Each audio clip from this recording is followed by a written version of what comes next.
It is an undeniable truth that Captain Ibrahim Traore, president of Burkina Faso, has emerged as a relentless force of transformation, reshaping the landscape of his nation and sending shockwaves across Africa. His steadfast pursuit of development has made him a formidable figure and a nightmare for corrupt leaders who thrive on stagnation and exploitation. Through decisive action and visionary leadership, Captain Traore is redefining what is possible for Burkina Faso and setting a new standard for progress on the continent. In a remarkable display of ambition and efficiency, Captain Traore inaugurated the Société Faso Tomates, Sofato tomato processing plant on Monday in Yako, situated in the northern region of Burkina Faso. This event comes less than a month after the launch of another major project, the Bobo Dioulasso tomato processing plant. The Sofato facility, with an impressive daily production capacity of 100 tons, marks yet another stride toward agricultural self-sufficiency and industrial growth for the nation.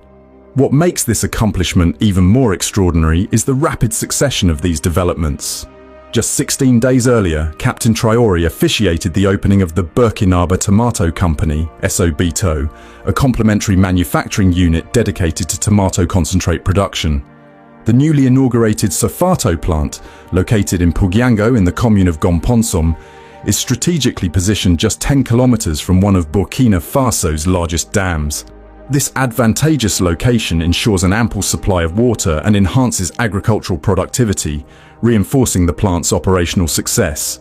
The Sofato factory stands as a symbol of resilience and strategic foresight. Constructed at a total cost of over 5 billion FCFA, the project's funding highlights an innovative approach to financial mobilization.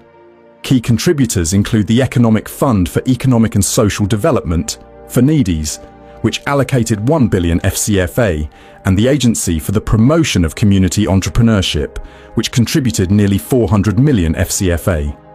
The remaining funds were raised through popular shareholding, reflecting the collective spirit and determination of the Burkina people to take ownership of their economic destiny. Aziz Ninyan, chairman of the board of directors of the cooperative society Scoop K, underscored the significance of the Sofato project, describing it as a powerful testament to the resilience and ingenuity of the nation. According to Mr. Ninyan, the plant is projected to generate a staggering 7 billion FCFA in turnover within its first year of operation, making it a cornerstone of economic growth. Beyond financial success, the facility is expected to create substantial employment opportunities, including 100 direct jobs and more than 1,500 indirect jobs. These figures are expected to rise as the plant expands its operations, further bolstering local and national development. The strategic location of the Sofato factory is a critical factor in its success. Situated in a region where 70% of the required raw materials are sourced within a 200-kilometer radius, the plant benefits from a streamlined supply chain that reduces costs and enhances productivity. This proximity ensures a reliable flow of inputs, while fostering stronger connections with local agricultural producers, thereby stimulating rural economies. Captain Traore's achievements in agricultural industrialization are not isolated events, but part of a broader strategy to empower Burkina Faso and secure its economic independence. The swift construction and commissioning of these facilities reflect his determination to address long-standing challenges and seize new opportunities for growth. His leadership goes beyond mere rhetoric. He delivers results with unwavering precision and speed, a stark contrast to the inertia that has plagued many African nations. You see, the ideals of the America First movement, championing self-reliance, economic sovereignty, and prioritizing national interests, are now inspiring leaders around the world, particularly in Africa. One of the most striking examples of this growing trend is Burkina Faso's revolutionary leader, Captain Ibrahim Traore. Since assuming power, Traore has not only defied expectations but has also set an unprecedented pace of development for his nation, which has reverberated far beyond its borders. His pragmatic, solution-oriented governance reflects a commitment to transforming Burkina Faso into a thriving, self-sufficient state that directly serves the interests of its people. Initially, there was skepticism about Traore's leadership. Was he another ideologically driven young Marxist seeking control without delivering real change?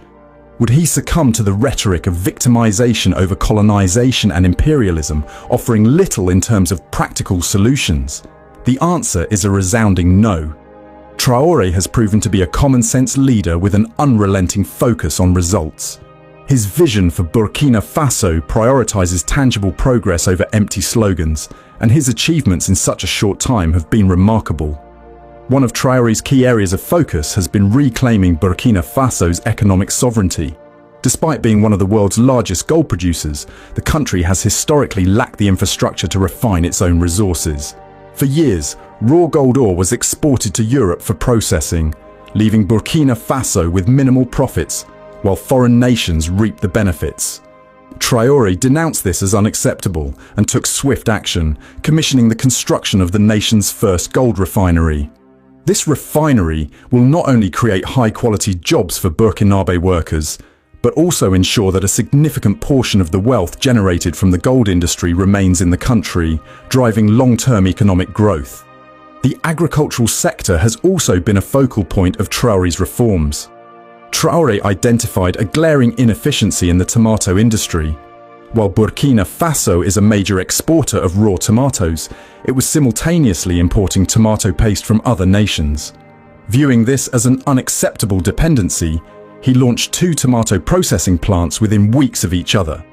The first, in Bobo Dioulasso, and the second, Société Faso Tomates, Sofato, in Yako, have the combined capacity to process hundreds of tons of tomatoes daily.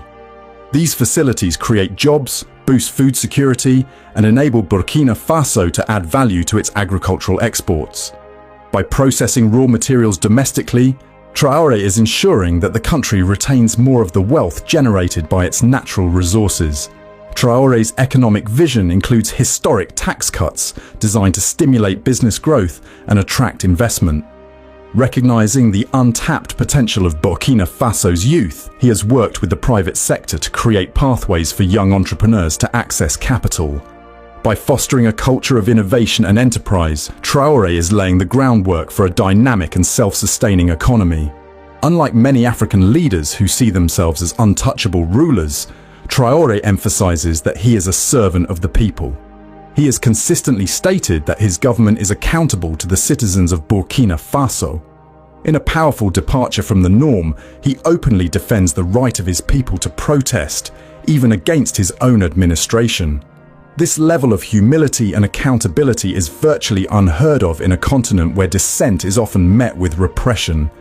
Traore's leadership is rooted in his belief that the people have entrusted him and his comrades with the sacred mission of safeguarding the nation's future. His actions are driven by this conviction, and his genuine commitment to his country has inspired a level of trust and enthusiasm rarely seen in modern politics. Burkina Faso's recent history has been marked by a territorial war against Islamic insurgents, which was the catalyst for the coup that brought Traore to power.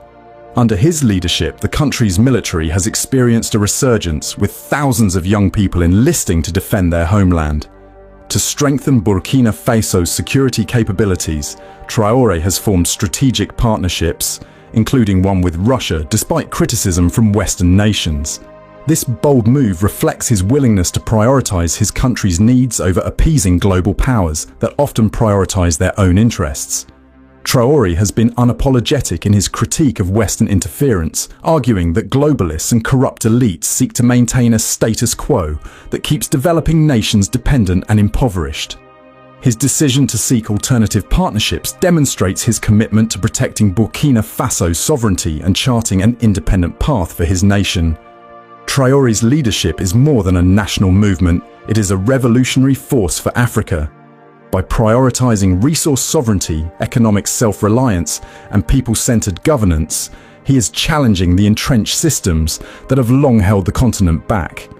His successes serve as a blueprint for other African nations, showing that bold leadership and innovative policies can break the cycle of dependency and exploitation.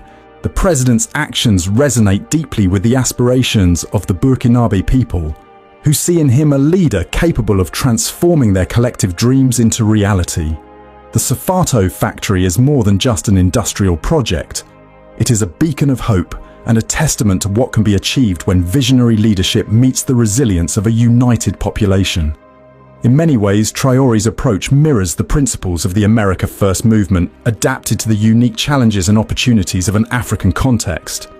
His focus on reclaiming national wealth, empowering citizens, and defending sovereignty resonates deeply with those who believe in the power of self-determination. Traore is not just leading Burkina Faso. He is inspiring a continent to rise above its challenges and take control of its destiny. His work is a powerful reminder that real change is possible when leaders put their nations and people first.